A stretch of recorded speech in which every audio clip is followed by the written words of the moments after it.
ఈ ఏడాది ప్రభాస్ నుంచి ఒక్క సినిమా అయినా థియేటర్లోకి వస్తుందని ఫ్యాన్స్ చాలా వెయిట్ చేశారు, కానీ కుదరలేదు. నిజానికి డార్లింగ్ ఏడాదికి కనీసం ఒక్క సినిమా అయినా రిలీజ్ అయ్యేలా చేస్తానని ఫ్యాన్స్ కు మాటిచ్చాడు. అందుకు తగ్గట్టే సాలిడ్ లైనప్ తో దూసుకుపోతున్నాడు. కానీ 2025 డిసెంబర్ 5న రావాల్సిన రాజాసాబ్ 2026 సంక్రాంతికి వెళ్లిపోవడంతో ఈ ఏడాదిలో ఒక్క సినిమా లేకుండా పోయింది. అయితే మంచు విష్ణు కన్నప్ప సినిమాలో కీలక పాత్రలో నటించాడు ప్రభాస్.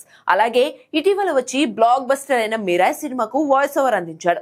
అంతేకాదు అక్టోబర్ 31న బాహుబలి 2 భాగాలుగా కలిపి ఒకే పార్ట్గా బాహుబలి ది ఎపిక్ రిలీజ్ కాబోతోంది. కాబట్టి ఈ ఏడాది ప్రభాస్ క్యాలెండర్ లో ఈ సినిమాలు ఉన్నట్టే. కానీ నెక్స్ట్ ఇయర్ మాత్రం 2 సినిమాలు రాబోతున్నాయి. మారుతి దర్శకత్వంలో తెరకెక్కుతున్న రాజాసాబ్ మూవీ జనవరి 9న రిలీజ్ కానుంది. మరోవైపు హను రాఘవపూడి డైరెక్ట్ చేస్తున్న ఫౌజీ మూవీ షూటింగ్ కూడా జరుగుతోంది.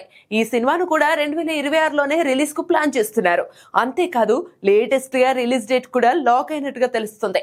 ఇండిపెండెన్స్ డే టార్గెట్ గా ఆగస్టులో ఫౌజీ రిలీజ్ కానుందని తెలుస్తుంది. ఇప్పటికే సగానికి పైగా షూటింగ్ పూర్తయిందట.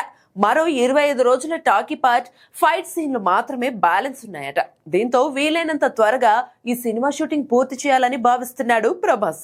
ఎందుకంటే ఇప్పటికే సందీప్ రెడ్డి వంగ స్పిరిట్ కోసం వెయిట్ చేస్తున్నాడు. ఈ సినిమా 2027లో రిలీజ్ కానుంది.